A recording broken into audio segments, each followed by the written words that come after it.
मैं एक और बात बताऊं, गोरखपुर और पूर्वी उत्तर प्रदेश में एक भी दंगे नहीं हुए, एक भी दंगा नहीं हुआ। और वहां पर कोई मुसलमान यह भी नहीं कह सकता कि उनका उत्पीड़न हो रहा है। अगर वहां हिंदू सुरक्षित है तो मुसलमान भी सुरक्षित है। लेकिन पश्चिमी उत्तर प्रदेश में अगर हिंदू सुरक्षित नहीं तो मुसलमान भी सुरक्षित नहीं है, क्योंकि ताली एक हाथ से नहीं बजेगी। बहुसंख्यक समाज सुरक्षित हो जाएगा तो अल्पसंख्यक अपने आप सुरक्षित है।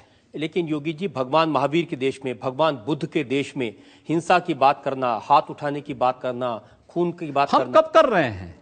अभी इतनी देर से कर रहे हैं आप। नहीं, मैं समर्थन नहीं कर रहा हूं। मैं कह रहा हूं कि अगर कोई सामने वाला व्यक्ति दानवीय प्रवृत्ति का है तो भाई दानवों के साथ तो दानव जैसा व्यवहार तो करने की तैयारी करनी पड़ेगी। मानव के रूप में आ रहा है, उसको गले से भी लगाइए।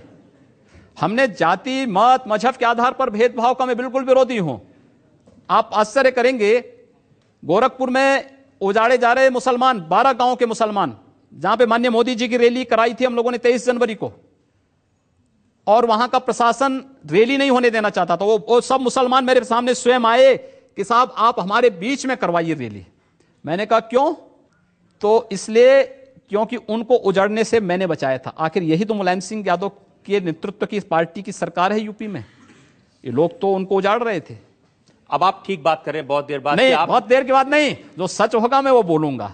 लेकिन अगर आप बटाला हाउस कांड का समर्थन करेंगे, इस देश में इराक के अंदर आईएसआईएस जो कुछ कर रहा है उसका समर्थन भारत के अंदर करेंगे, डेनमार्क की घटना को लेकर के भारत के अंदर हिंदू व्यापारियों की दुकानों को जलाएंगे, तोड़फोड़ करेंगे, म्यांमार की घटना को लेकर के आजाद चौक, आजाद मैदान की घटना को जो दोहरा करके शहीद स्मारक को तोड़ेंगे, तो भाई हाथ पे हाथ धरे हुए हम भी नहीं बैठेंगे, उसका मुंहतोड़ जवाब वहां पर देंगे। मेरी तो राय यह है कि मुंहतोड़ जवाब देने के बजाय सबको प्यार से समझाने की कोशिश करनी चाहिए। ये हमारी संस्कृति है। हम भी हमने कहा ना, प्यार से तो हम कार्य कर ही रहे हैं और कार्य करना सिखा भी रहे हैं। लेकिन अगर नहीं मानेंगे तो फिर अगला स्टेप तो कुछ होगा प्यार के बाद।